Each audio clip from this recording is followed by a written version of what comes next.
Assalamualaikum warahmatullahi wabarakatuh. Salam sejahtera untuk kita semua dan salam budi luhur. Perkenalkan, nama saya Dwi Supriyono dengan NIM 18315011547, Fakultas Ekonomi dan Bisnis Universitas Budi Luhur. Tujuan dibuatnya video ini adalah untuk memenuhi syarat nilai ujian akhir semester mata kuliah metode penelitian kelas EC dengan dosen pengampu Bapak Dr. Muhammad Mabrur Taufik, SAG SEMM.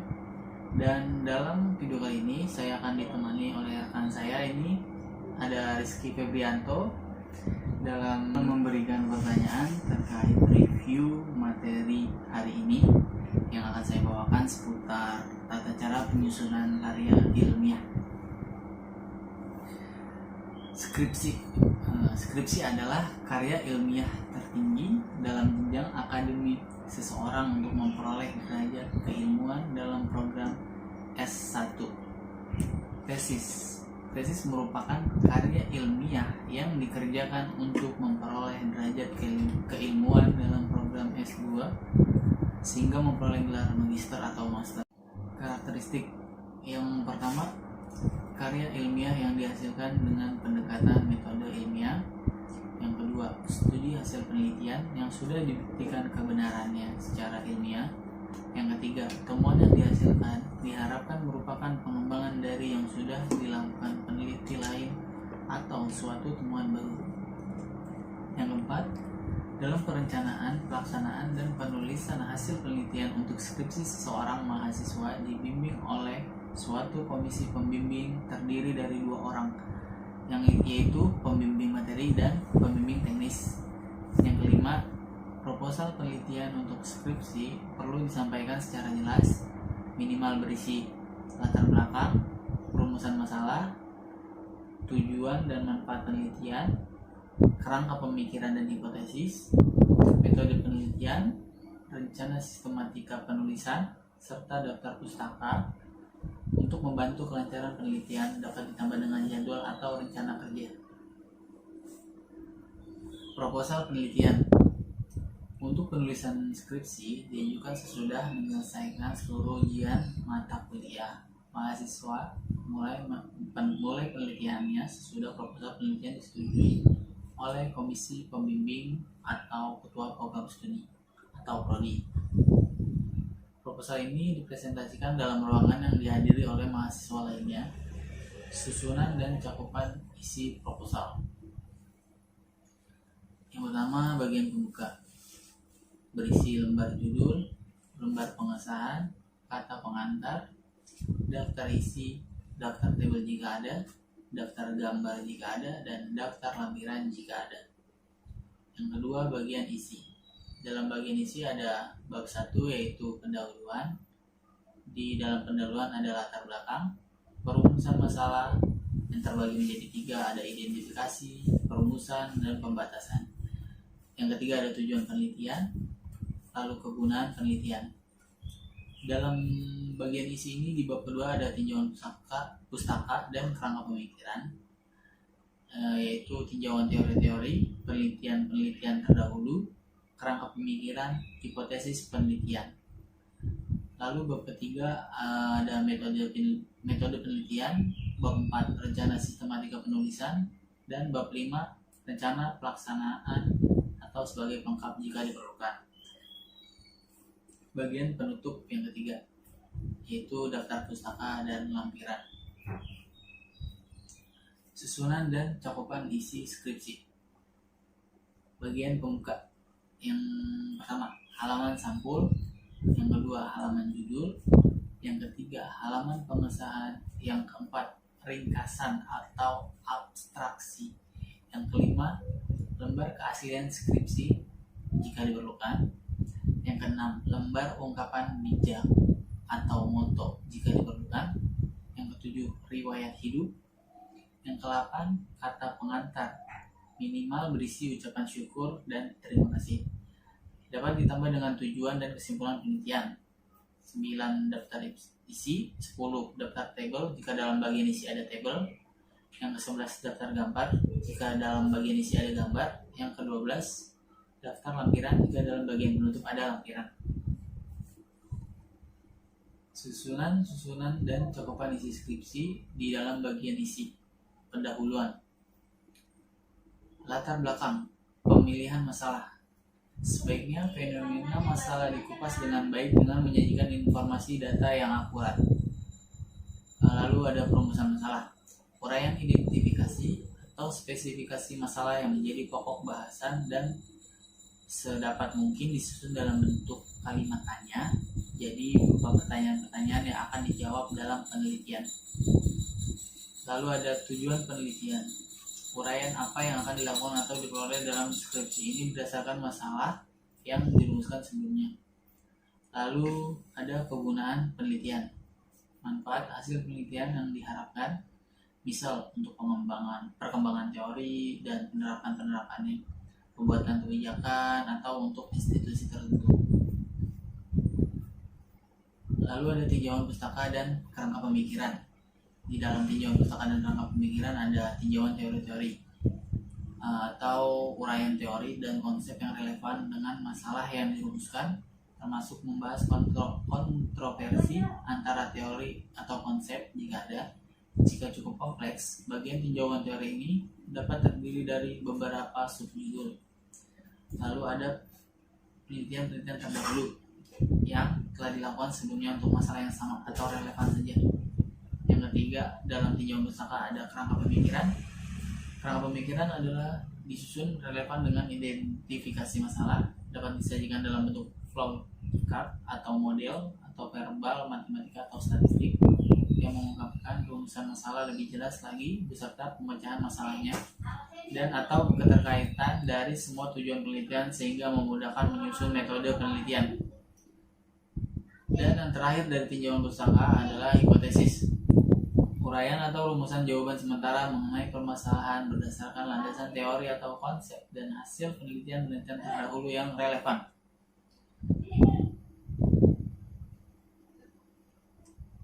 Bagian isi dari skripsi masih ada nih. Yang ketiga adalah metode penelitian.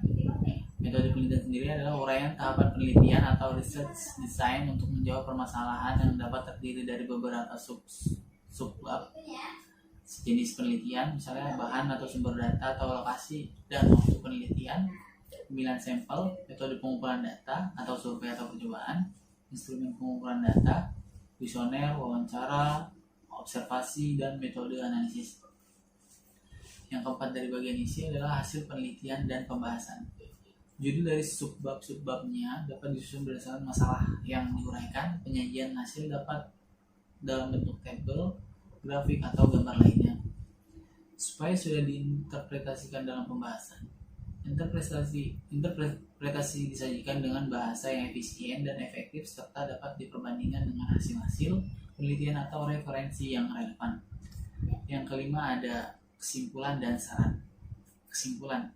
Kesimpulan sendiri ditarik dari hasil analisis dan interpretasi mengacu pada tujuan dan hipotesis penelitiannya. Dengan kata lain, kesimpulan merupakan jawaban dan tujuan penelitian. Saran sendiri berisi rekomendasi yang merupakan konsekuensi logis dari kesimpulan untuk diimplementasikan atau untuk penelitian lebih lanjut. Metode penelitian. Ada waktu dan tempat. Yang kedua, sumber data. Sumber data ini bisa primer atau sekunder. Yang ketiga ada rancangan pengumpulan data, populasi atau sampel, unit observasi, dan variabel-variabel yang diamati, survei versus percobaan. Lalu ada variabel dan definisi operasional. Lalu ada instrumen penelitian, kuesioner, wawancara, observasi, dan alat. Dan yang terakhir ada teknik analisis. Susunan dan cakupan skripsi bagian penutup. Yang keenam ada daftar pustaka. Daftar pustaka sendiri adalah semua sumber kepustakaan yang dikutip dalam skripsi disusun secara sistematik sesuai aturan yang berlaku. Lalu ada yang ketujuh, lampiran. Lampiran ini menyajikan informasi penunjang atau pelengkap yang dirujuk dalam skripsi, dapat berupa tabel, gambar, atau penjelasan verbal. Sebagaimana dinyatakan dalam bab ini, di awal bab ini, bahwa skripsi, tesis, atau disertasi merupakan suatu karya ilmiah sehingga tata cara penulisannya harus terstruktur dan bahasa yang digunakan juga harus bahasa baku sesuai dengan ejaan yang disempurnakan EYD. Oleh karena itu, mahasiswa harus membaca pedoman penulisan karya ilmiah yang biasa disusun oleh universitas atau komisi pendidikan masing-masing program studi. Sekian tadi review dari saya. Mungkin ada pertanyaan, Bro Rizky? Oke, dari review di atas gue pengen nanya nih, apa sih pengertian dari skripsi dan apa aja sih karakteristik dari skripsi itu sendiri? Jadi pengertian dari skripsi adalah sebuah karya ilmiah tertinggi dalam jenjang akademik seseorang untuk memperoleh derajat keilmuan dalam program S1. Adapun karakteristiknya, yang pertama, karya ilmiah yang dihasilkan dengan metode pendekatan ilmiah. Yang kedua, studi hasil penelitian yang sudah dibuktikan kebenarannya secara ilmiah. Yang ketiga, temuan yang dihasilkan diharapkan merupakan pengembangan dari yang sudah dilakukan peneliti lain atau suatu temuan baru. Yang keempat, dalam perencanaan, pelaksanaan, dan penulisan hasil penelitian untuk skripsi, seseorang mahasiswa dibimbing oleh suatu komisi pembimbing terdiri dari 2 orang, yaitu pembimbing materi dan pembimbing teknis. Dan yang terakhir adalah proposal penelitian untuk skripsi perlu disampaikan secara jelas, minimal berisi latar belakang, perumusan masalah, tujuan dan manfaat penelitian, kerangka pemikiran dan hipotesis, metode penelitian, rencana sistematika penulisan, serta daftar pustaka untuk membantu kelancaran penelitian dapat ditambah dengan jadwal atau rencana kerja. Nah, oke, untuk pertanyaan yang kedua, ini yang agak susah kayaknya. Bagaimana sih cara menentukan judul penelitian skripsi? Pertanyaan yang kedua adalah bagaimana cara menentukan judul penelitian skripsi ya. Jawabannya itu ada 2 cara. Yang pertama, kita mencari suatu masalah baru lalu menentukan judul penelitian.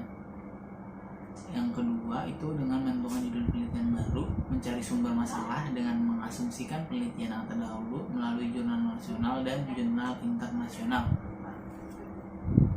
Oke, yang terakhir, lalu apa saja susunan dan cakupan skripsi itu sendiri? Dalam susunan dan cakupan skripsi terdiri dari bagian isi yang terdapat dalam bab satunya itu pendahuluan. Di dalam pendahuluan itu ada latar belakang, ada perumusan masalah, ada tujuan penelitian dan penggunaan penelitian. Lalu di bab 2-nya ada tinjauan pustaka dan kerangka pemikiran.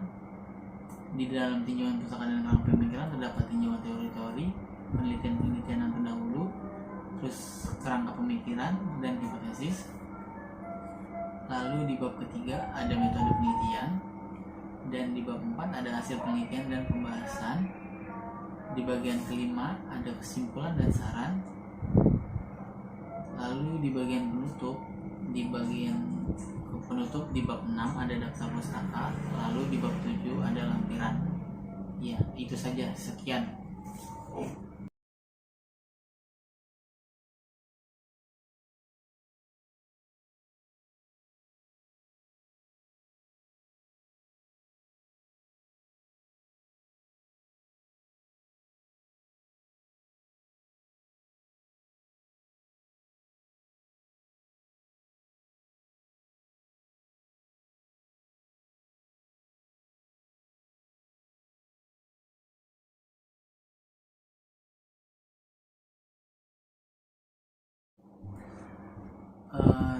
Sekian review dari penjelasan materi di atas tadi ya, beserta pertanyaan dan jawaban yang tadi telah kita sampaikan. Kurang lebihnya saya dan rekan saya mohon maaf. Dengan ini saya mengucapkan wassalamualaikum warahmatullahi wabarakatuh. Terima kasih sekali lagi dan salam budi luhur.